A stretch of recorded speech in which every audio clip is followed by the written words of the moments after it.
ॐ भूर्भुवः स्वः तत्सवितुर्वरेण्यं भर्गो देवस्य धीमहि धियो यो नः प्रचोदयात्।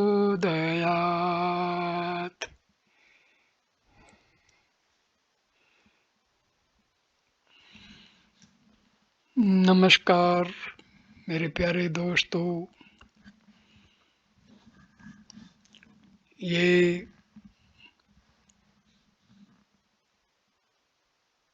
भगवान श्री रामकृष्ण परमहंस के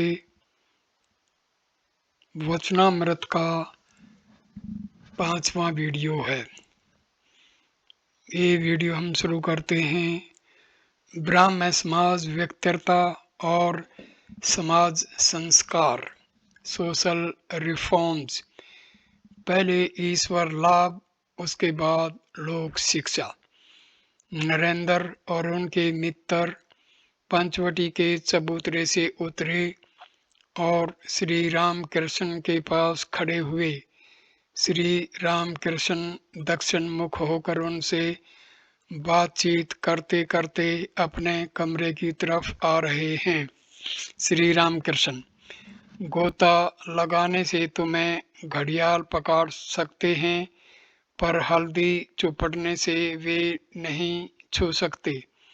हृदय रूपी रत्नाकर के अथाह जल में काम आदि 6 घड़ियाल रहते हैं, पर विवेक वैराग्य रूपी हल्दी चुपड़ने से वे फिर तुम्हें नहीं छुएंगे। केवल पंडिताई या लेक्चर से क्या होगा यदि विवेक वैराग्य न हुआ। ईश्वर सत्य है और सब कुछ अनित्य है, वे ही वस्तु हैं। से सब अवस्तु, इसी का नाम विवेक है। पहले हृदय मंदिर में उनकी प्रतिष्ठा करो। व्यक्तिरता लेक्चर आदि जी चाहे तो उसकी बात करना। खाली ब्रह्म ब्रह्म कहने से क्या होगा यदि विवेक वैराग्य न रहा। वह तो नाहक शंख फूकना हुआ। किसी गांव में पद्मलोचन नाम का एक लड़का था। लोग उसे पदवा कहकर पुकारते थे। उसी गांव में एक जीर्ण मंदिर था। अंदर देवता का कोई विग्रह न था। मंदिर की दीवारों पर पीपल और अन्य प्रकार के पेड़ पौधे उग आए थे। मंदिर के भीतर चमगादड़ अड्डा जमाए हुए थे, पर फर्श पर गर्द और चमगीदड़ों की विष्ठा पड़ी रहती थी। मंदिर में लोगों का समागम नहीं होता था। एक दिन संध्या के थोड़ी देर बाद गांव वालों ने शंख की आवाज सुनी। मंदिर की तरफ से भौं भौं शंख बज रहा है। गांव वालों ने सोचा कि किसी देवता प्रतिष्ठा की होगी। किसी ने देवता प्रतिष्ठा की होगी और संध्या के बाद आरती हो रही है। लड़के बूढ़े औरत मर्द सब दौड़ते हुए मंदिर के सामने हाजिर हुए। देवता के दर्शन करेंगे और आरती देखेंगे। उनमें से एक ने मंदिर का दरवाजा धीरे से खोलकर देखा कि पद्मलोचन एक बगल में खड़ा होकर भौं भौं शंख बजा रहा है। देवता की प्रतिष्ठा नहीं हुई। मंदिर में झाड़ू तक नहीं लगाया गया। चमगीदड़ों की विष्ठा पड़ी हुई है। तब वह चिल्लाकर कहता है, तेरे मंदिर में माधव कहाँ? पदवा, तूने तो नाहक शंख फूंक कर हुल्लड़ मचा दिया है। उसमें 11 चमगीदड़ रात दिन गश्त लगा रहे हैं। यदि हृदय मंदिर में माधव प्रतिष्ठा की इच्छा हो, यदि ईश्वर का लाभ करना चाहो, तो सिर्फ भौं भौं शंख फूंकने से क्या होगा। पहले चित्त शुद्धि चाहिए। मन शुद्ध हुआ तो भगवान उस पवित्र आसन पर आ विराजेंगे। चम गीदड़ की विष्ठा रहने से माधव नहीं लाए जा सकते। 11 चम गीदड़ का अर्थ है 11 इंद्रियां। 5 ज्ञान की इंद्रियां, 5 कर्म की इंद्रियां और मन। पहले माधव प्रतिष्ठा, बाद में इच्छा हो तो व्यक्तिरता, लेक्चर आदि देना। पहले डुबकी लगाओ, गोता लगाकर लाभ उठाओ, फिर लाल उठाओ, फिर दूसरे काम करो। कोई गोता लगाना नहीं चाहता, न साधन, न भजन, न विवेक वैराग्य। 2-4 शब्द सीख लिए, बस लगे लेक्चर देने। शिक्षा देना कठिन काम है। ईश्वर दर्शन के बाद यदि कोई उनका आदेश पाए तो वह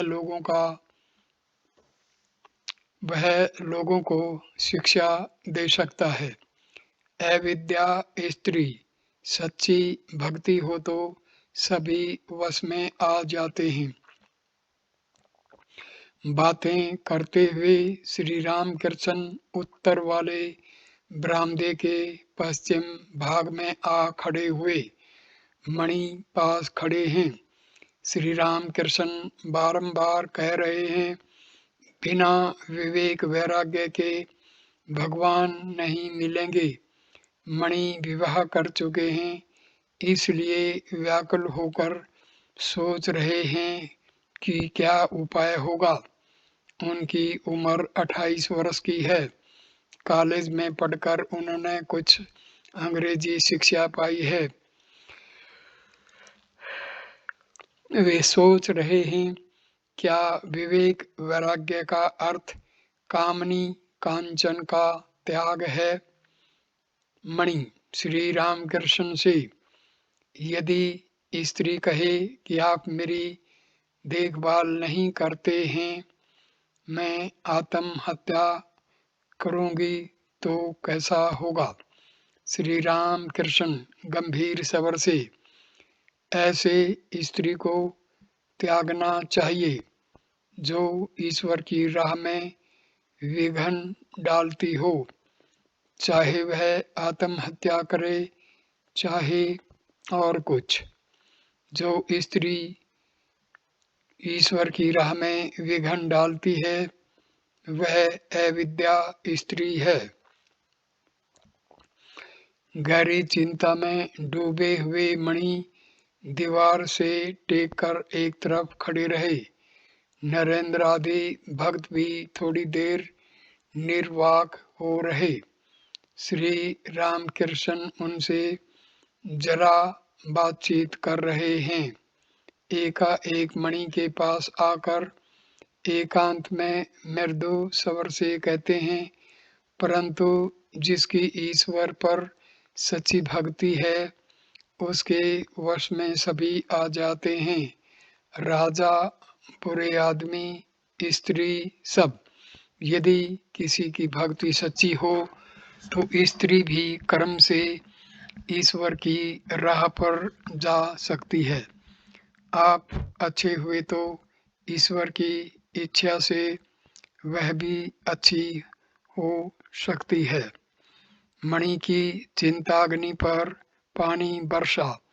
वे अब तक सोच रहे थे, स्त्री आत्महत्या कर ले तो करने दो, मैं क्या कर सकता हूँ। मणि श्री रामकृष्ण से, संसार में बड़ा डर रहता है। श्री रामकृष्ण मणि और नरेंद्र से, इसी से तो चैतन्य देव ने कहा था, सुनो भाई नित्यानंद, संसारी जीवों के लिए कोई उपाय नहीं।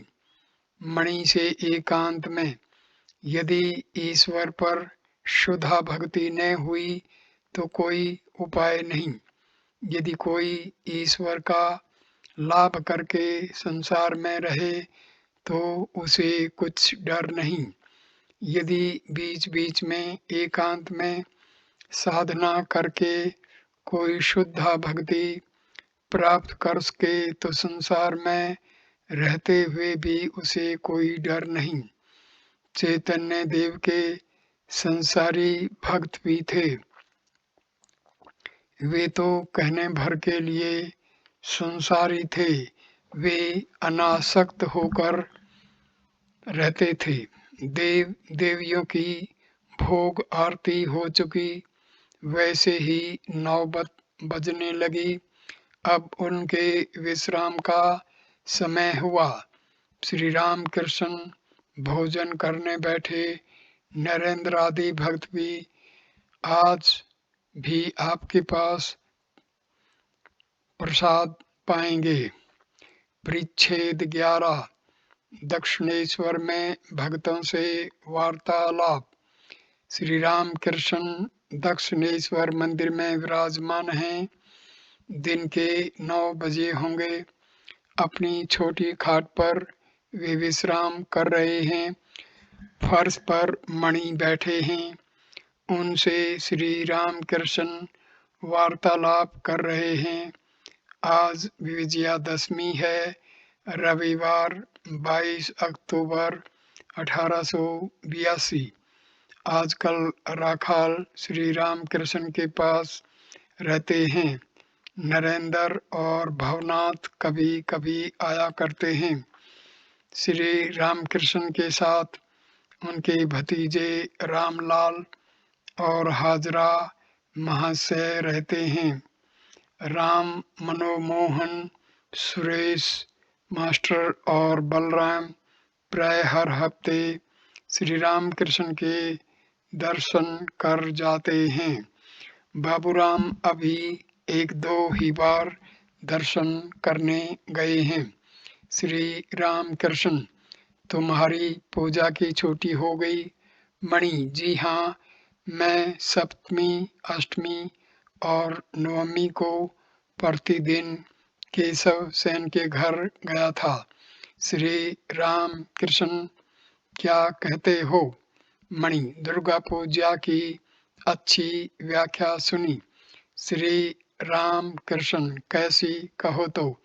मणि, केशव सेन के घर में रोज सुबह को उपासना होती है 10-11 बजे तक। उसी उपासना के समय उन्होंने दुर्गा पूजा की व्याख्या की थी। उन्होंने कहा, यदि माता दुर्गा को कोई प्राप्त कर सके, यदि माता को कोई हृदय मंदिर में ला सके, तो लक्ष्मी, सरस्वती, कार्तिक, गणेश स्वयं आते हैं। लक्ष्मी अर्थात ऐश्वर्य, सरस्वती ज्ञान, कार्तिक विक्रम, गणेश सिद्धि, ये सब आप ही मिल जाते हैं यदि माँ आ जाए तो। श्री रामकृष्ण के अंतरंग भगत। श्री रामकृष्ण सारा वर्णन सुन गए। बीच बीच में केशव की उपासना के संबंध में प्रश्न करने लगे। अंत में कहा, तुम यहाँ वहाँ न जाया करो, यहीं आना। जो अंतरंग हैं वे केवल यही आएंगे। नरेंद्र, भवनाथ, राखाल हमारे अंतरंग भक्त हैं, सामान्य नहीं। तुम एक दिन इन्हें भोजन कराना।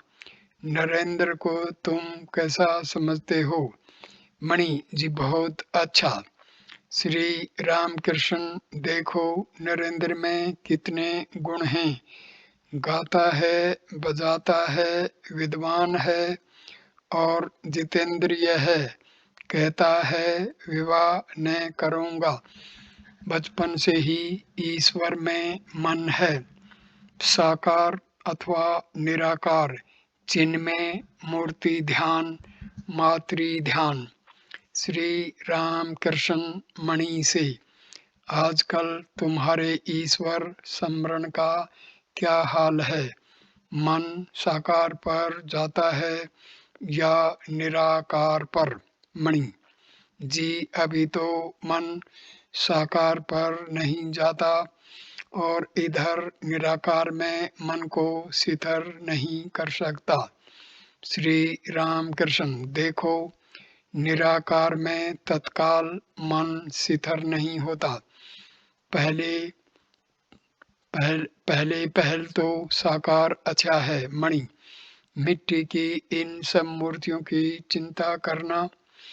श्री रामकृष्ण, नहीं नहीं, चिन्मयी मूर्ति की।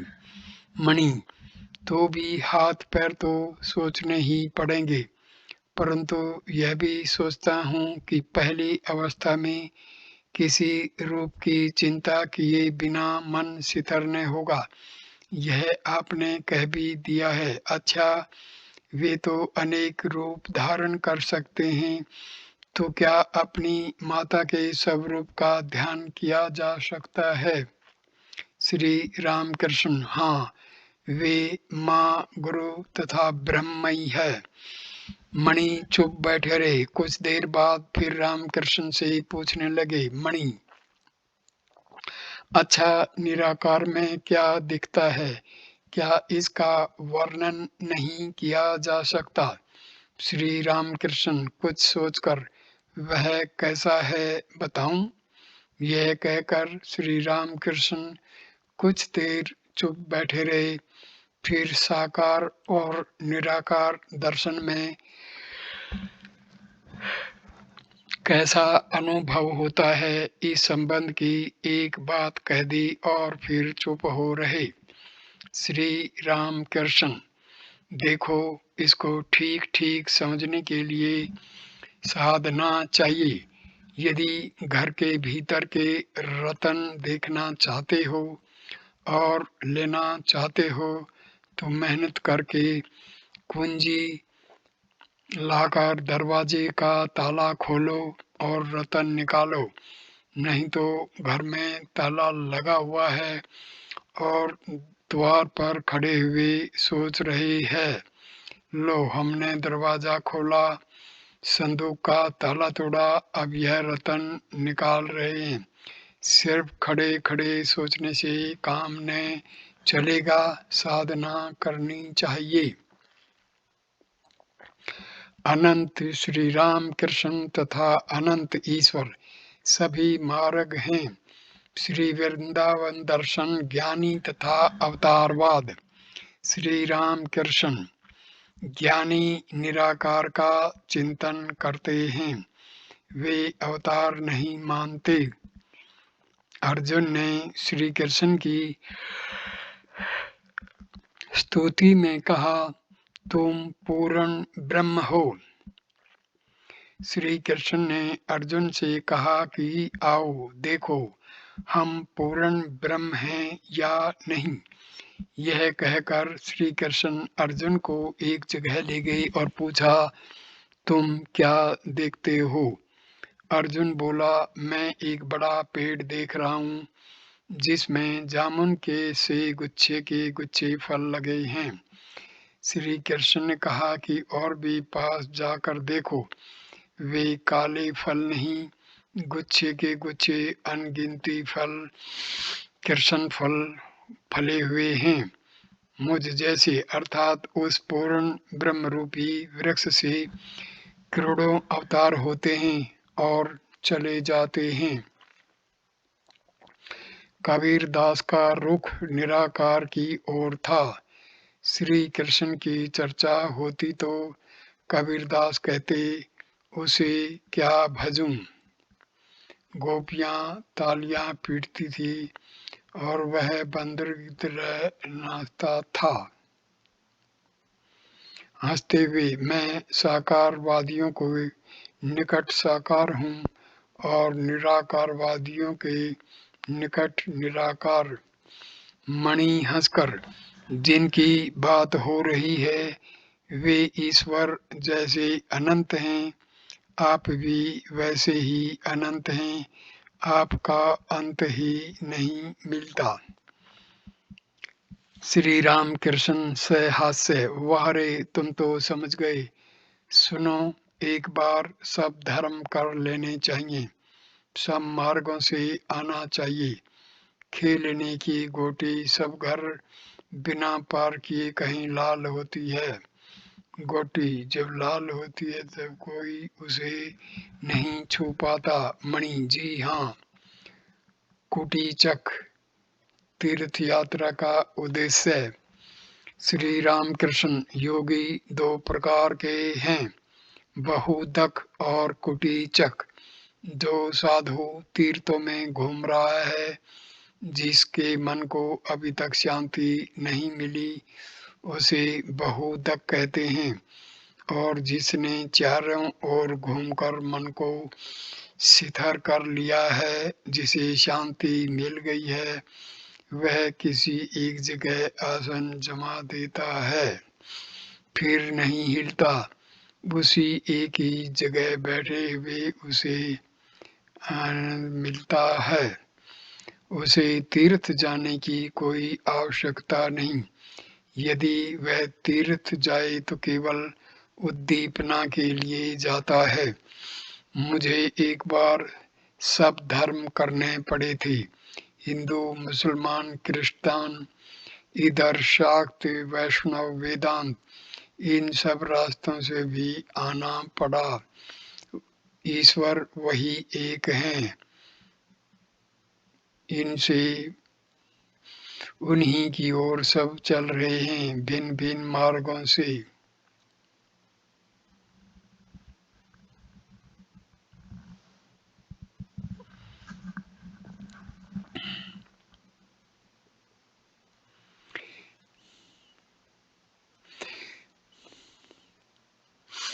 तीर्थ करने गया तो कभी कभी बड़ी तकलीफ होती थी। काशी में माथुर बाबू आदि के साथ राजा बाबुओं की बैठक में गया। वहां देखा सभी लोग विषयों की बातों में लगे हैं, रुपया, जमीन, यही सब बातें। उनकी बातें सुनकर मैं रो पड़ा। माँ से कहा, माँ तुम मुझे कहाँ ले आई? दक्षिणेश्वर में तो मैं बहुत अच्छा था। प्रयाग में देखा वही तालाब, वही दूब, वही पेड़, वही इमली के पत्ते। परंतु तीर्थ में उद्दीपन अवश्य होता है। माथुर बाबू के साथ वृंदावन गया। माथुर बाबू के घर की स्त्रियां भी थी, हृदय भी था। कालिय दमन घाट देखते ही उद्दीपना होती थी। मैं विहल हो जाता था। हृदय मुझे यमुना के घाट में बालक की तरह नहलाता था। साधु को यमुना के तट पर घूमने जाया करता, संध्या को यमुना के तट पर घूमने जाया करता था। यमुना के कछार से उस समय गायें चरकर लौटती थी। देखते ही मुझे कृष्ण की उद्दीपना हुई। पागल की तरह दौड़ने लगा, कहाँ कृष्ण, कृष्ण कहाँ कहते हुए। पालकी पर चढ़कर श्याम कुंड और राधा कुंड के रास्ते जा रहा था। गोवर्धन देखने के लिए उतरा। गोवर्धन देखते ही बिल्कुल विहल हो गया। दौड़कर गोवर्धन पर चढ़ गया। बाह्य ज्ञान जाता रहा। तब व्रजवासी जाकर मुझे उतार लाए। श्याम कुंड और राधा कुंड के मार्ग का मैदान, पेड़ पौधे, हरिण और पक्षियों को देख विकल हो गया था। आंसुओं से कपड़े भीग गए थे। मन में यह आता था कि ए कृष्ण, यहाँ सभी कुछ है, केवल तू ही नहीं दिखाई पड़ता। पालकी के भीतर बैठा था, परंतु एक बात कहने की भी शक्ति नहीं थी। चुपचाप बैठा था। हृदय पालकी के पीछे आ रहा था। कहारों से उसने कह दिया था, खूब होशियार रहना। गंगा माई मेरी खूब देखभाल करती थी। उम्र बहुत थी। निधु वन के पास एक कुटी में अकेली रहती थी। मेरी अवस्था और भाव देखकर कहती थी, ये साक्षात राधिका हैं, शरीर धारण करके आए हैं। मुझे दुलारी कहकर बुलाती थी। उसे पाते ही मैं खाना पीना, घर लौटना सब भूल जाता था। कभी कभी हृदय वहीं भोजन ले जाकर मुझे खिला आता था। वह भी खाना पकाकर खिलाती थी। गंगा माई को भावावेश होता था। उसका भाव देखने के लिए लोगों की भीड़ जमा जाती थी। भावावेश में एक दिन हृदय के कंधे पर चढ़ी थी। गंगा माई के पास से देश लौटने की मेरी इच्छा न थी। वहाँ सब ठीक हो गया। मैं सिद्ध भुजिया चावल का भात खाऊंगा। गंगा माई का बिस्तरा घर में एक ओर लगेगा, मेरा दूसरी ओर। सब ठीक हो गया।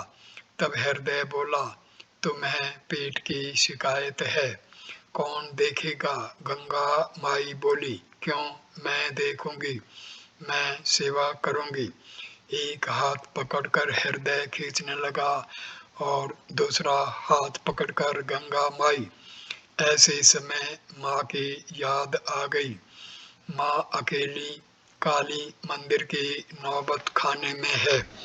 फिर न रहा गया। तब कहा, नहीं, मुझे जाना होगा। वृंदावन का भाव बड़ा सुंदर है। नए यात्री जाते हैं तो ब्रज के लड़के कहा करते हैं, हरि बोलो, गठरी खोलो। दिन के 11 बजे श्री राम कृष्ण ने काली का प्रसाद पाया। दोपहर को कुछ आराम करके धूप ढलने पर फिर भक्तों के साथ वार्तालाप करने लगे। बीच बीच में रह रहकर प्रणव नाद या हा चैतन्य उच्चारण कर रहे हैं। काली मंदिर में संध्या आरती होने लगी। आज विजयदशमी है। श्री राम कृष्ण काली घर आए हैं। काली माता को प्रणाम करके भक्तजन श्री राम कृष्ण की पद धूलि ग्रहण करने लगे।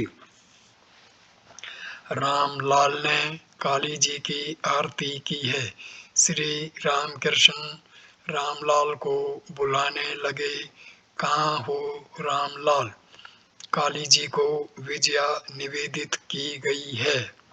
श्री राम कृष्ण उस प्रसाद को छूकर उसे देने के लिए ही रामलाल को बुला रहे हैं। अन्य भक्तों को भी कुछ कुछ देने को कह रहे हैं। परिच्छेद 12। दक्षिणेश्वर मंदिर में बलराम आदि के साथ बलराम को शिक्षा। आज मंगलवार है। दिन का पिछला पहर 24 अक्टूबर 3-4 बजे होंगे। श्री राम कृष्ण मिठाई के ताक के पास खड़े हैं। बलराम और मास्टर कलकत्ते से एक ही गाड़ी पर चढ़कर आए हैं और प्रणाम कर रहे हैं। प्रणाम करके बैठने पर श्री राम कृष्ण हंसते हुए कहने लगे, ताक पर से कुछ मिठाई लेने गया था। मिठाई पर हाथ रखा ही था कि एक छिपकली बोल उठी, तुरंत हाथ हटा लिया। सब हंसे। लक्षण सत्य भाषण कामिनी कांचन ही माया है। श्री राम कृष्ण, यह सब मानना चाहिए। देखो ने राखाल बीमार पड़ गया।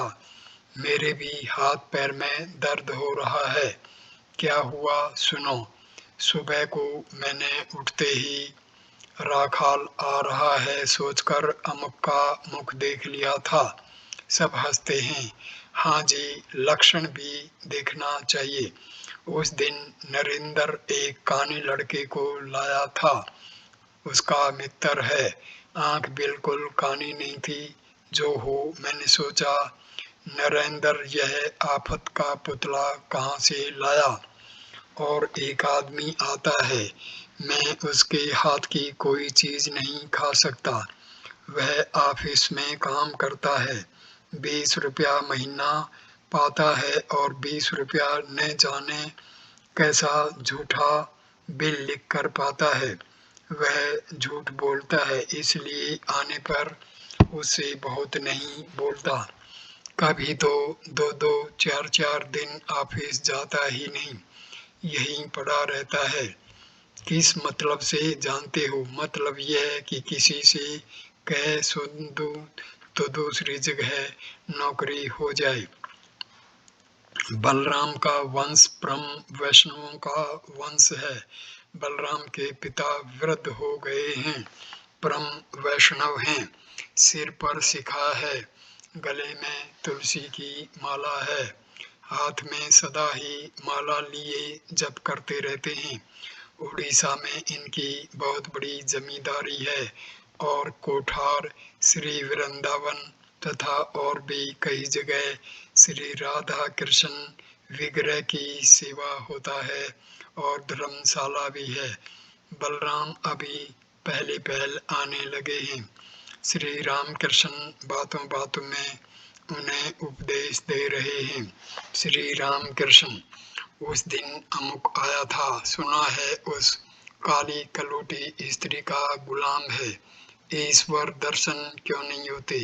क्योंकि बीच में कामनी कांचन की आड़ जो है। पूर्व कथा, वर्धमान के मार्ग में देश यात्रा, नकुड़ आचार्य का गाना सुनना। अच्छा कहो तो मेरी क्या अवस्था है? उस देश को जा रहा था, वर्धमान से उतरकर बैलगाड़ी पर बैठा था। ऐसे में जोर की आंधी चली और पानी बरसने लगा। इधर न जाने कहां से गाड़ी के पीछे कुछ आदमी आ गए। मेरे साथी कहने लगे, ये डाकू है। तब मैं ईश्वर का नाम जपने लगा, परंतु कभी तो राम राम जपता और कभी काली काली, कभी हनुमान हनुमान, सब तरह से जपने लगा। कहो तो यह क्या है? श्री राम कृष्ण क्या ऐसा कह रहे हैं कि ईश्वर एक है और उसके नाम असंख्य? भिन्न धर्मावलंबी व संप्रदायों के लोग क्या ऐसे ही मिथ्या झगड़ा करके मर रहे हैं? बलराम से, कामनी कांचन ही माया है, इसके भीतर अधिक दिन तक रहने से होश चला जाता है। ऐसा जान पड़ता है कि खूब मजे में हैं। मेहतर विष्ठा का भार ढोता है, ढोते ढोते फिर घृणा नहीं होती। भगवन नाम गुण कीर्तन का अभ्यास करने ही से भक्ति होती है। मास्टर से, इसमें लजाना नहीं चाहिए। लज्जा, घृणा और भय, इन तीनों के रहते ईश्वर नहीं मिलता। उस देश में बड़ा अच्छा कीर्तन करते हैं, खोल मृदंग लेकर कीर्तन करते हैं। नकुड़ आचार्य का गाना बड़ा अच्छा है। वृंदावन में तुम्हारी ओर से सेवा होती है। बलराम, जी हाँ, एक कुंज है, श्याम सुंदर की सेवा होती है। श्री राम कृष्ण, मैं वृंदावन गया था, निधिवन बड़ा सुंदर स्थान है। परिच्छेद 13।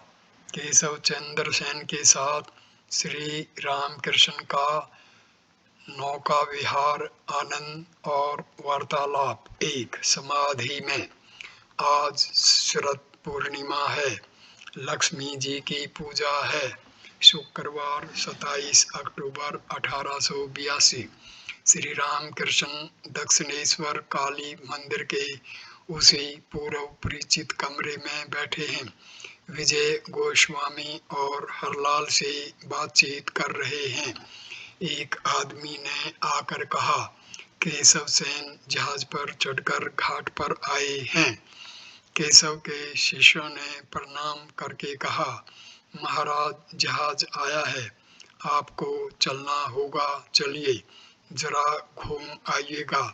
केशव बाबू जहाज में हैं, हमें भेजा है। शाम के 4 बज गए हैं। श्री राम कृष्ण नाव पर होते हुए जहाज पर चढ़ रहे हैं। साथ विजय है। नाव पर चढ़ते ही बाह्य ज्ञान रहित समाधि मगन हो गए। मास्टर जहाज में खड़े खड़े यह समाधि चित्तर देख रहे हैं। वे दिन के 3 बजे केशव के साथ जहाज पर चढ़कर कलकत्ते से आए हैं। बड़ी इच्छा है श्री राम कृष्ण और केशव का मिलन। उनका आनंद देखेंगे और उनकी बातें सुनेंगे। केशव ने अपने साधु चरित्र और व्यक्तित्व के बल से मास्टर जैसे अनेक वर्गीय युवकों का मन हर लिया है। अनेकों ने उन्हें अपना परम आत्मीय जानकर अपने हृदय का प्रेम समर्पित कर दिया है। केशव अंग्रेजी जानते हैं, अंग्रेजी दर्शन और साहित्य जानते हैं। फिर बहुत बार देवी देवियों की पूजा को पौत्तलिकता भी कहते हैं। इस प्रकार के मनुष्य श्री राम कृष्ण को भक्ति और श्रद्धा की दृष्टि से देखते हैं और बीच बीच में दर्शन करने आते हैं। यह बात अवश्य विस्मयजनक है। उनके मन में मेल कहाँ और किस प्रकार हुआ, यह रहस्य भेद करने के लिए मास्टर आदि अनेकों को कौतूहल हुआ।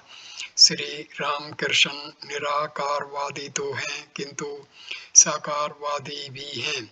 ब्रह्म का चिंतन करते हैं और फिर देवी देवियों के सामने पुष्प चंदन से पूजा और प्रेम से मतवाले होकर नृत्य गीत भी करते हैं।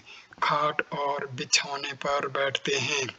लाल धारीदार धोती कुर्ता मोजा जूता पहनते हैं, परंतु संसार से स्वतंत्र हैं। सारे भाव सन्यासियों के से हैं, इसीलिए लोग परमहंस कहते हैं। इधर केशव निराकारवादी हैं, स्त्री पुत्र वाले गृही हैं, अंग्रेजी में व्याख्यान देते हैं, अखबार लिखते हैं, विषय कर्मों की देख रेख भी करते हैं। केशव आदि ब्राह्मण भगत जहाज पर से मंदिर की शोभा देख रहे हैं। जहाज के पूर्व ओर पास ही बंधा घाट और मंदिर का चांदनी मंडप है। बाईं ओर चांदनी मंडप के उत्तर 12 शिव मंदिर में से 6 मंदिर हैं। दक्षिण की ओर भी 6 मंदिर हैं। शरद के नील आकाश की पृष्ठभूमि पर भवतारिणी के मंदिर का कलश तथा उत्तर की ओर से पंचवटी और देवदार वृक्षों के शिरोभाग दिखते हैं। एक नौबत खाना बकुल तला के पास है और काली मंदिर के दक्षिण प्रांत में एक और नौबत खाना है। दोनों नौबत खानों के बीच में बगीचे का रास्ता है, जिसके दोनों ओर कतार के कतार फूलों के पेड़ लगे हैं। शरद काल के आकाश की नीलिमा श्री गंगा के वृक्ष पर पड़कर अपूर्व शोभा दे रही है। बाहरी संसार में भी कोमल भाव है और बाह्य भक्तों के हृदय में भी कोमल भाव है।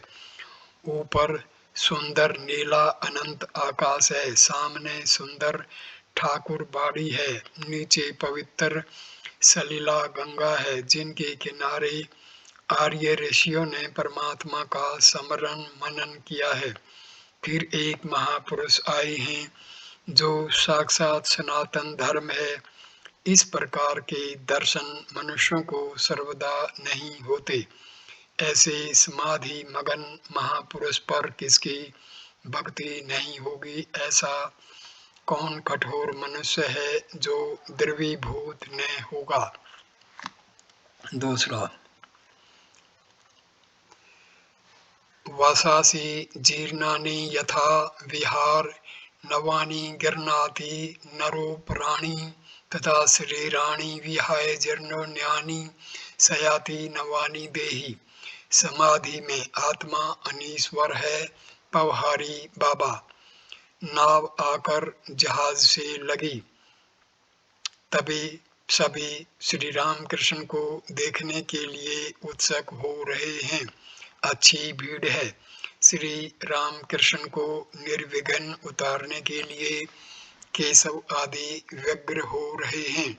बड़ी मुश्किल से उन्हें होश में लाकर कमरे के भीतर ले गए। अभी तक भावस्थ हैं। एक भक्त का सहारा लेकर चल रहे हैं। सिर्फ पैर हिल रहे हैं। कैबिन घर में आपने प्रवेश किया। केशव आदि भक्तों ने प्रणाम किया, किंतु आपको होश नहीं। कमरे के भीतर एक मेज और कुर्सियां हैं। एक कुर्सी पर श्री राम कृष्ण बैठाए गए, एक पर केशव बैठे, विजय बैठे। दूसरे भक्त फर्श पर जहां जगह मिली वहीं बैठ गए। अनेक मनुष्यों को जगह नहीं मिली। वे सब बाहर से झांक झांक कर देखने लगे। श्री रामकृष्ण बैठे हुए फिर समाधिस्थ हो गए। संपूर्ण बाह्य ज्ञान शून्य। सभी एक नजर से देख रहे हैं। केशव ने देखा कि कमरे के भीतर बहुत आदमी हैं और श्री राम कृष्ण को तकलीफ हो रही है। विजय केशव को छोड़कर साधारण ब्राह्मण समाज में चले गए हैं और उनकी कन्या के विवाह आदि के विरुद्ध उन्होंने कितनी व्यक्तताएं दी हैं। इसलिए विजय को देखकर केशव कुछ अप्रतिभ हो गए। वे आसन छोड़कर उठे, कमरे के झरोखे खोल देने के लिए। ब्राह्मण भक्त टकटकी लगाए श्री राम कृष्ण को देख रहे हैं। श्री राम कृष्ण की समाधि छूटी, परंतु अभी तक भाव पूरी मात्रा में वर्तमान है। श्री राम कृष्ण आप ही आप अस्फुट स्वर से कहते हैं, माँ मुझे यहाँ क्यों लाई? मैं क्या इन लोगों की घेरे के भीतर से रक्षा कर सकूंगा?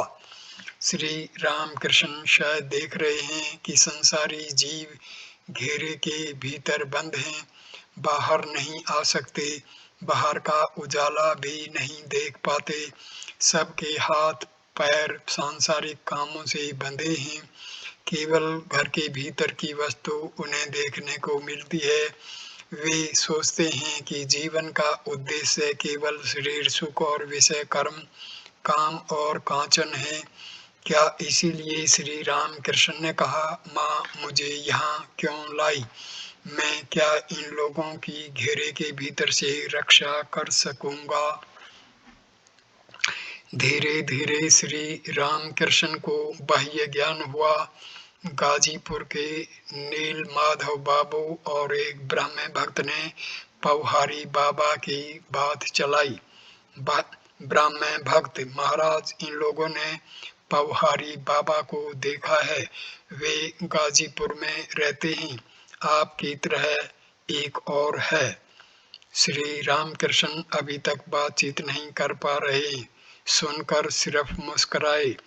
ब्राह्मण भक्त श्री रामकृष्ण से, महाराज पवहारी बाबा ने अपने कमरे में आपका फोटोग्राफ रखा है। श्री रामकृष्ण जरा हंसकर अपनी देह की ओर उंगली दिखाकर बोले, यह गिलाफ यत्सांख्ये प्राप्ते स्थानं तद्य अपि गम्यते एकं सांख्यं च योगं च यः पश्यति स पश्यति। ज्ञान योग, भक्ति योग और कर्म योग का समन्वय, तकिया और उसका गिलाफ, देही और देह। क्या श्री राम कृष्ण कहते हैं कि देह नश्वर है, नहीं रहेगी? देह के भीतर जो देही है वह अविनाशी है। अतएव देह का फोटोग्राफ लेकर क्या होगा? देह अनित्य वस्तु है, इसके अंदर का क्या होगा? बल्कि जो भगवान अंतर्यामी हैं, मनुष्य के हृदय में विराजमान हैं, उन्हीं की पूजा करनी चाहिए। श्री रामकृष्ण कुछ प्रकृतिस्थ हुए। वे कह रहे हैं, परंतु एक बात है, भक्तों का हृदय उनका निवास स्थान है। भक्तों के हृदय में वे विशेष रूप से रहते हैं। जैसे कोई जमींदार अपनी जमींदारी में सभी जगह रह सकता है, परंतु वे अमुक बैठक में प्राय रहते हैं। यही लोग कहा करते हैं, भक्तों का हृदय भगवान का बैठकघर है। सब लोग आनंदित हुए। जिन्हें ज्ञानी ब्रह्म कहते हैं, योगी उन्हीं को आत्मा कहते हैं और भक्त उन्हें भगवान कहते हैं। एक ही ब्राह्मण है, जब पूजा करता है तब उसका नाम पुजारी है, जब भोजन पकाता है तब उसे रसोइया कहते हैं। जो ज्ञानी है, ज्ञान योग जिसका अवलंबन है, वह नीति नीति विचार करता है। ब्रह्म न यह है, न वह, न जीव है, न जगत। विचार करते करते जब मन शिथिल होता है, मन का नाश होता है, समाधि होती है, तब ब्रह्म ज्ञान होता है। ब्रह्म ज्ञानी की सत्य धारणा है कि ब्रह्म सत्य, जगत मिथ्या, नाम रूप स्वपन तुल्य है। ब्रह्म क्या है, यह मुझे नहीं कहा जा सकता। वे व्यक्ति पर्सनल गॉड हैं, यह भी नहीं कहा जा सकता। ज्ञानी इस प्रकार कहते हैं जैसे वेदांतवादी। परंतु भक्तगण सभी अवस्थाओं को लेते हैं। वे जागृत अवस्था को भी सत्य कहते हैं, जगत को स्वपनवत नहीं कहते। भक्त कहते हैं, यह संसार भगवान का ऐश्वर्य है। आकाश, नक्षत्र, चंद्र, सूर्य, पर्वत, समुद्र, जीव जंतु आदि सभी भगवान की सृष्टि है, उन्हीं का ऐश्वर्य है।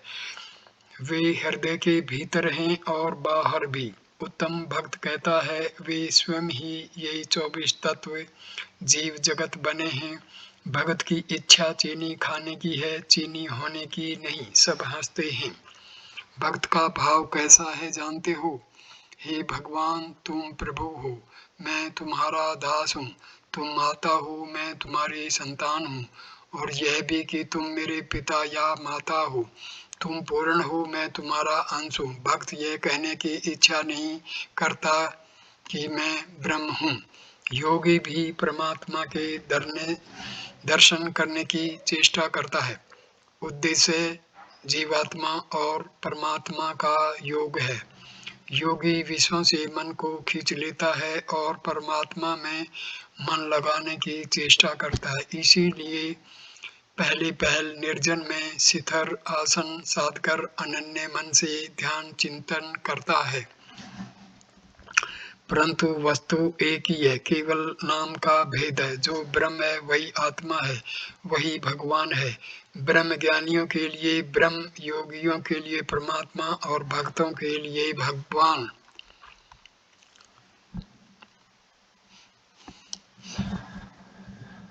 चौथा, तवमेव सूक्ष्मा त्वं स्थूला व्यक्ता व्यक्त स्वरूपिणी निराकारापि साकार कस्त्वां वेदितुमहति। महानिर्वाण तंत्र वेद तथा तंत्र का समन्वय, आद्या शक्ति का ऐश्वर्य।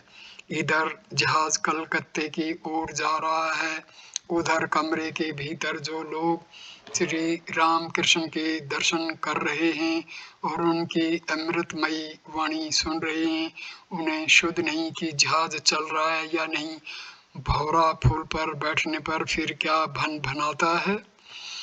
धीरे धीरे जहाज दक्षिणेश्वर छोड़कर देवालयों के चित्ताकर्षक दृश्यों के बाहर हो गया।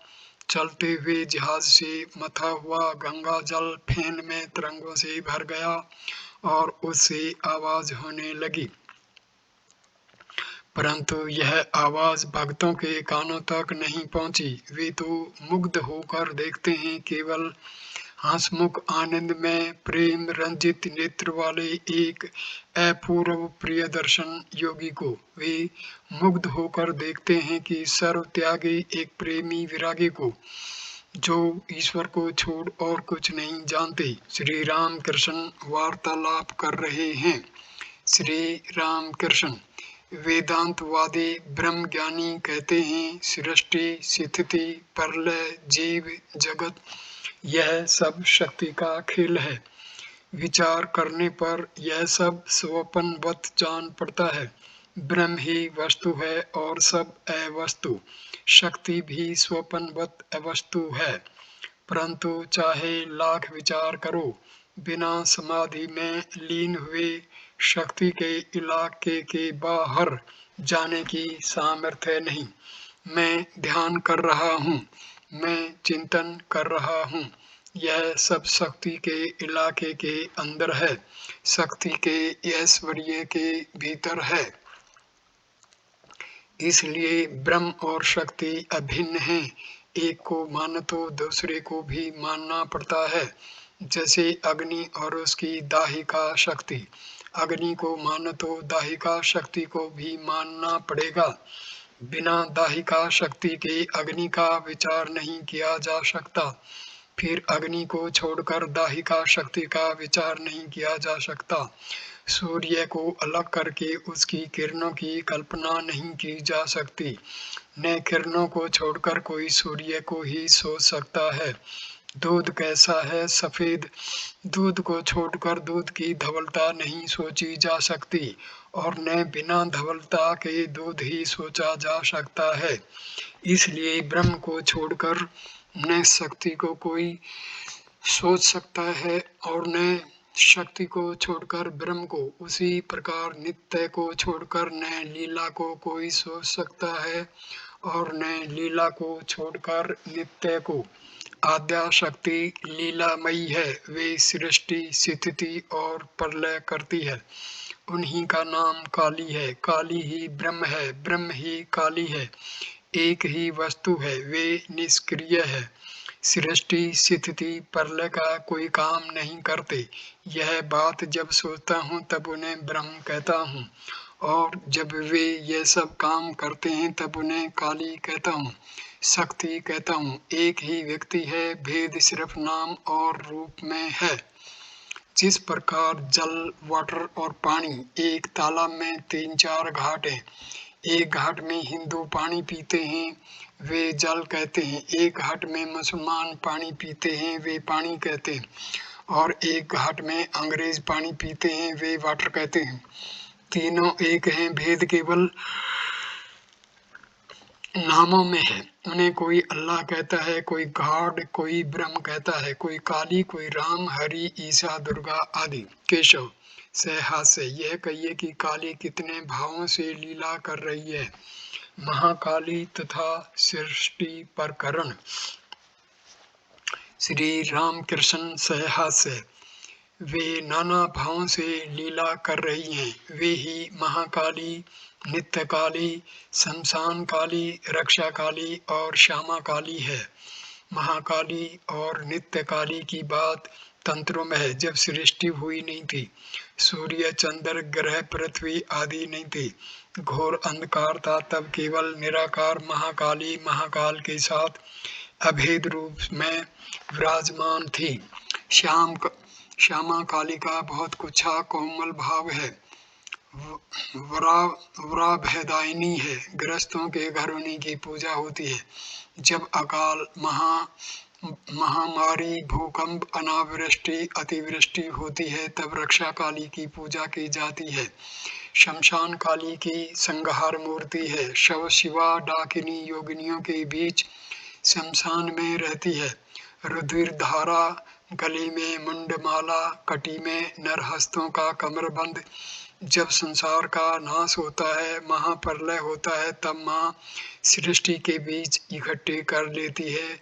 घर की गृहिणी के पास जिस प्रकार एक हांडी रहती है और उसमें तरह तरह की चीजें रखी रहती है।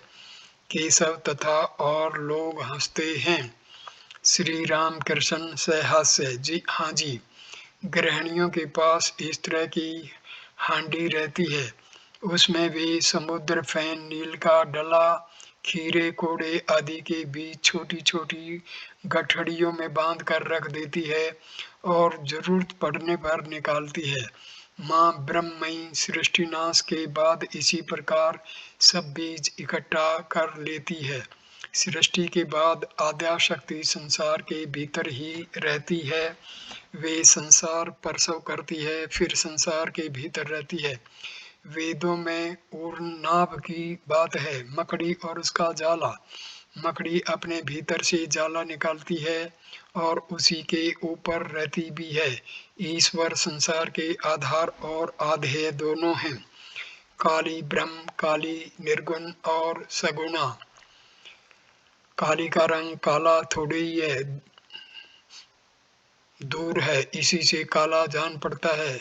समझ समझ ने काला नहीं, समझ होने पर काला नहीं रहता। आकाश दूर होने से नीला दिखाई पड़ता है, पास जाकर देखो तो कोई रंग नहीं। समुद्र का पानी दूर से नीला जान पड़ता है, पास जाकर चुल्लू में लेकर देखो कोई रंग नहीं। यह कहकर श्री राम कृष्ण प्रेम से मतवाले होकर गाने लगे। भाव यह है, मेरी माँ क्या काली है, दिगंबरी क्या काला रूप हृदय पद का प्रकाश पूर्ण करता है। गीता के 7वें पाठ का 13वां श्लोक। विभिर्गुणे भे बविरेभिः सर्वमिदं जगत् मोहितं नाभिजानाति मामेभ्यः परं व्ययम्। यह संसार क्यों है? श्री राम कृष्ण केशव आदि से बंधन और मुक्ति दोनों ही की कर्त्री वे हैं। उनकी माया से संसारी जीव काम कांचन से बंधा है और फिर उनकी दया होते ही वह छूट जाता है। वे भवबंधन की फांस काटने वाली तारिणी है। यह कहकर गंधर्व कंठ से भक्त राम प्रसाद का गीत गाने लगे, जिसका आशय यह है, श्यामा माँ संसार रूपी बाजार के बीच तू पतंग उड़ा रही है। यह आशा वायु के सहारे उड़ती है, इसमें माया की डोर लगी हुई है। विषयों के मांझे से यह कर्री हो गई है। लाखों में से दो ही एक पतंगे फटती है और तब हंसकर तालियां पीटती है। वे लीलामयी हैं, यह संसार उनकी लीला है। वे इच्छामयी आनंदमयी है, लाख आदमी में कहो एक को मुक्त करती है। ब्राह्म भक्त महाराज, वे चाहें तो सभी को मुक्त कर सकती है, तो फिर क्यों हम लोगों को संसार में बांध रखा है? श्री राम कृष्ण उनकी इच्छा कि वे यह सब लेकर खेल करें। छुई छुओवल खेलने वाले सभी लड़के अगर ढाई को दौड़कर छू लें तो खेल ही बंद हो जाए, और यदि सभी छू लें तो ढाई नाराज भी होती है। खेल चलता है तो ढाई खुश रहती है। इसलिए कहते हैं, लाखों में से दो ही एक कटते हैं और तब तू हंसकर तालियां पीटती है, सब प्रसन्न होते हैं। उन्होंने मन को आंखों के इशारे कह दिया है, जा संसार में विचर। मन का क्या कसूर है? वे यदि फिर कृपा करके मन को फेर दें तो विषय बुद्धि से छुटकारा मिले, तब फिर उनके पाद पद्यों में मन लगे। श्री राम कृष्ण संसारियों के भाव में माँ के प्रति अभिमान करके गाने लगे। भावार्थ, मैं यह खेद करता हूँ कि तुम जैसी माँ के रहते मेरे जागते हुए भी घर में चोरी हो। मन में होता है कि तुम्हारा नाम लूं, परंतु समय टल जाता है।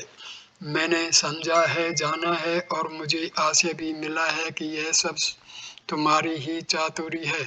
तुमने न कुछ दिया, न पाया, न लिया, न खाया, ये क्या मेरा ही कसूर है?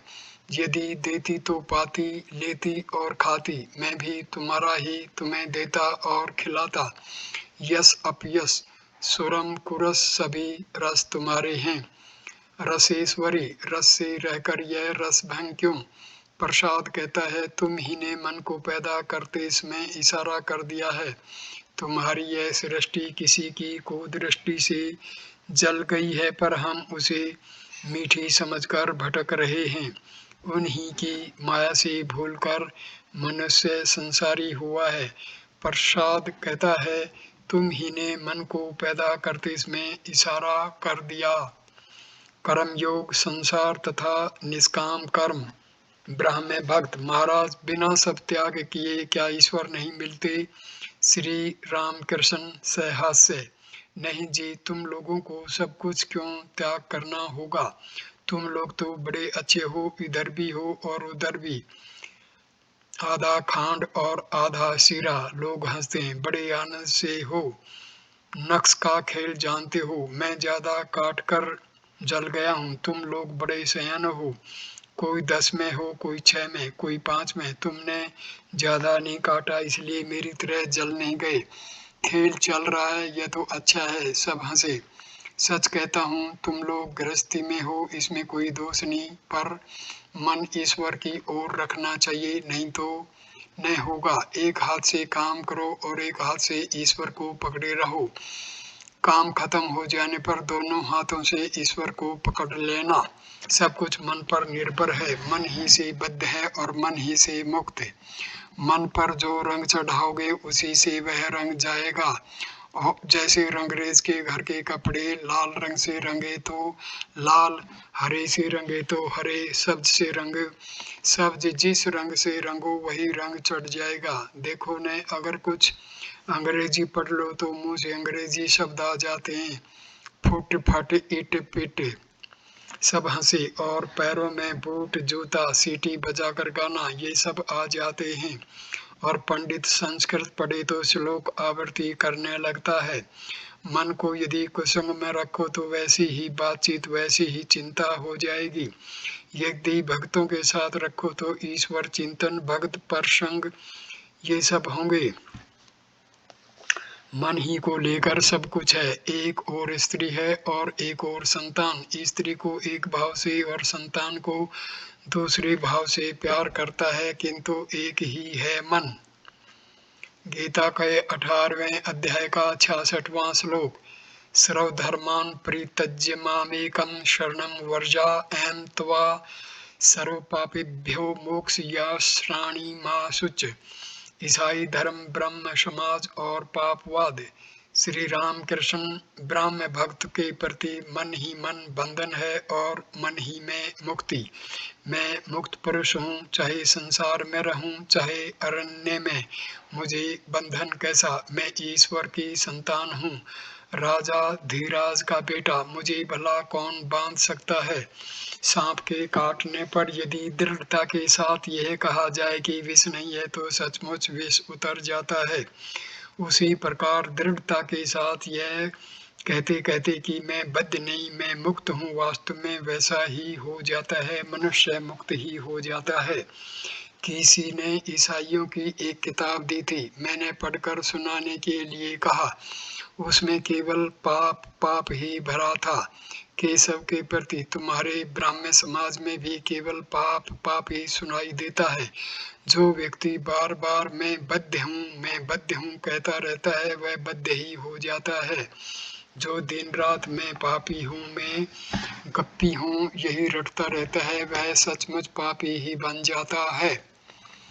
ईश्वर के नाम पर इस प्रकार का ज्वलंत विश्वास होना चाहिए। क्या मैंने उनका नाम लिया है, अब भी मुझ में पाप रह सकता है? मुझ में भला पाप कैसा, मुझे भला बंधन कैसा। कृष्ण किशोर सनातनी हिंदू था, सदाचार निष्ठ ब्राह्मण। एक बार वह वृंदावन गया था। एक दिन घूमते घूमते उसे प्यास लगी। उसने कुएं के पास जाकर देखा, एक आदमी खड़ा है। उसने उससे कहा, क्यों रे, तू मुझे एक लोटा पानी पिला सकता है? तू कौन जात है? वह बोला, महाराज मैं नीची जाति का हूँ, चमार हूँ। कृष्ण किशोर ने कहा, तू शिव शिव कह ले, अब पानी खींच दो। भगवान का नाम लेने से मनुष्य का शरीर मन सब कुछ शुद्ध हो जाता है। केवल पाप नरक, यही सब बात क्यों? एक बार कहो कि जो कुछ अयोग्य काम किए उन्हें फिर नहीं करूंगा और उनके नाम पर विश्वास रखो।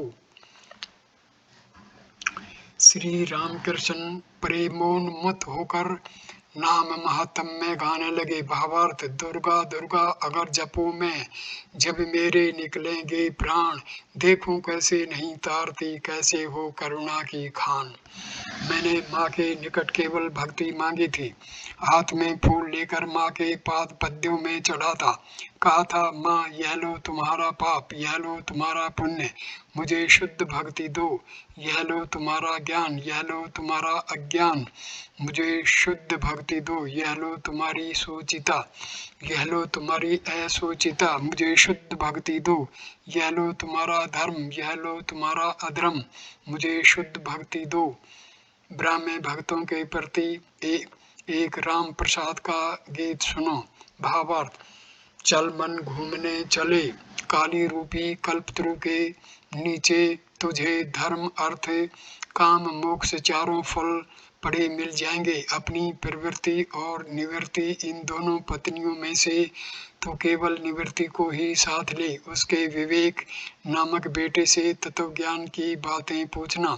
सोची असोची दोनों को साथ लेकर तू दिव्य ग्रह में कब सोएगा? जब इन दो सौतों में प्रीति स्थापित होगी तभी तू श्यामा माँ को पाएगा। अहंकार और अविद्या तेरे पिता और माता हैं, दोनों को भगा दे। यदि मोह तुझे पकड़कर खींचे तो तू धैर्य रूपी खूंटे को पकड़े रह।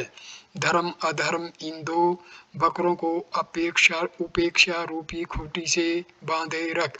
यदि वे नहीं माने तो ज्ञान खड्ग द्वारा उनका बलिदान कर देना। प्रवृत्ति नामक पहली पत्नी के संतान को दूर ही में समझना। यदि वे न माने तो उन्हें ज्ञान सिंधु में डुबो देना। राम प्रसाद कहता है, ऐसा करने पर तू यम को सही जवाब दे सकेगा और तभी सच्चा मन होगा। गाना समाप्त कर श्री रामकृष्ण बोले, संसार में रहकर ईश्वर लाभ क्यों नहीं होगा? जनक राजा को हुआ था। राम प्रसाद ने कहा था, यह संसार धोखे की जगह है, परंतु ईश्वर के चरण कमलों में भक्ति होने पर यह संसार मौज की जगह है। मैं यहाँ खाता पीता और मौज उड़ाता हूँ। जनक राजा महातेजस्वी था, उसकी किसी बात में कसर नहीं थी। उसने यह और वह दोनों बाजू संभालकर दूध का प्याला पिया था। सब हंसने लगे।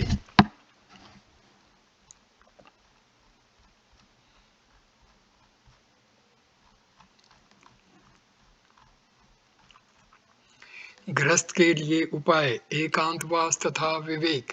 परंतु कोई एकदम फट से जनक राजा नहीं बन जाता। जनक राजा ने निर्जन में बहुत तपस्या की थी। संसार में रहते हुए भी बीच बीच में एकांतवास करना चाहिए। गृहस्थी से बाहर निकलकर एकांत में अकेले रहकर अगर भगवान के लिए तीन दिन ही रोया जाए तो वह भी अच्छा है। यहाँ तक कि यदि अवसर पाकर एक ही दिन निर्जन में रहकर भगवत चिंतन किया जाए तो वह भी अच्छा है। लोग स्त्री पुत्रों के लिए रोकर लोटा भर आंसू बहाते हैं, ईश्वर के लिए भला कौन रोता है? बीच बीच में निर्जन में रहकर भगवत प्राप्ति के लिए साधना करनी चाहिए। संसार के भीतर विशेषकर काम काज की झंझट में रहकर प्रथम अवस्था में मन को शिथिल करते समय अनेक बाधाएं आती हैं। जैसे रास्ते के किनारे लगाए हुए पेड़ जिस समय वह पौधे का स्थिति में रहता है उसमें घेरा न लगाने पर गाय बकरियां खा जाती हैं। प्रथम अवस्था में घेरा, किंतु बाद में तना मजबूत होने पर घेरे की आवश्यकता नहीं रहती। फिर उसे हाथी बांधने पर भी कुछ नहीं होता। रोग तो हुआ है सन्निपात का, पर जिस कमरे में सन्निपात का रोगी है उसी कमरे में पानी का घड़ा और इमली का अचार रखा हो। अगर रोगी को आराम पहुंचाना चाहते हो तो हिले उसे कमरे से हटाना होगा। तो पहले उसे उस कमरे से हटाना होगा। संसारी जीव मानो सन्निपात के रोगी हैं और विषय है पानी का घड़ा। विषय भोग तृष्णा मानो जल तृष्णा है। इमली अचार की बात सिर्फ सोचते हुए मुंह में पानी आ जाता है। वे चीजें पास नहीं लाना पड़ती। ऐसी चीजें रोगी के कमरे में ही रखी हों। संसार में स्त्री सहवास ऐसी ही चीज है, इसलिए निर्जन में जाकर चिकित्सा करना आवश्यक है। विवेक वैराग्य प्राप्त करके संसार में प्रवेश करना चाहिए। संसार समुद्र में दादी मगर हैं, बदन में हल्दी मलकर पानी में उतरने पर मगर का डर नहीं रहता। विवेक व्यंग में ही हल्दी है। सद सत विचार का नाम विवेक है। ईश्वर ही सत्य है, नित्य वस्तु है, बाकी सब असत्य अनित्य दो दिन के लिए है। यह बोध ही विवेक है। और ईश्वर के प्रति अनुराग चाहिए, प्रेम आकर्षण चाहिए, जैसे गोपियों का कृष्ण के प्रति था। एक गाना सुनो, भावार्थ। विपिन में बंसी बज उठी, मुझे तो जाना ही होगा। श्याम मेरी राह देख रहा है, तुम लोग चलोगे या नहीं बताओ। तुम लोगों के लिए श्याम एक नाम है, पर सखी मेरे लिए श्याम हृदय की व्यथा है। वैसी तुम्हारे कान में बंसी तुम्हारे कान में बजती है, पर मेरे तो वह हृदय में बजती है। श्याम की बंसी बज रही है, हे राधे अब चलो, तुम्हारे बिना कुंज में शोभा नहीं आती। श्री रामकृष्ण ने अश्रुपूर्ण नेत्रों से यह गीत गाते गाते केशव आदि भक्तों से कहा, राधा कृष्ण को मानो या न मानो, पर इनके इस आकर्षण को तो ग्रहण करो। ईश्वर के लिए इस प्रकार की व्याकुलता हो, इसके लिए प्रयत्न करो। व्याकुलता के आते ही उन्हें प्राप्त किया जा सकता है। यहीं पर मैं इस वीडियो को विराम देता हूँ। अगला वीडियो हम शुरू करेंगे 13वें पाठ का 7वां भाग। धन्यवाद दोस्तों, नमस्कार।